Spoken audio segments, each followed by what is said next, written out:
Hope you guys are doing well. Welcome back. In today's video, I'm going to show you that how you can download the MS Office on your PC. So let's get started. So first of all, what we have to do, simply we have to go to the Google Chrome, and after that, we have to write the MS Office here. So I'm going to write the MS Office, and then simply we have to write the download here, MS Office download or free download, whatever you want.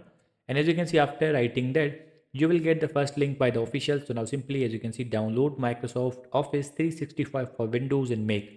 Simply I'm going to open this link, and after opening this link, as you can see, download now or free Office Online for the web. For example, I'm going to click on the download now. Now we have to choose the operating system. For example, I'm going to click on the download for Windows, and after clicking on this, as you can see, the Office setup will be downloaded, and now simply we just have to install this, and after that we will be able to use this. So in this way you can download the Office, Microsoft Office on your PC. I hope you guys understand this video that how you can do that. So see you in the next video.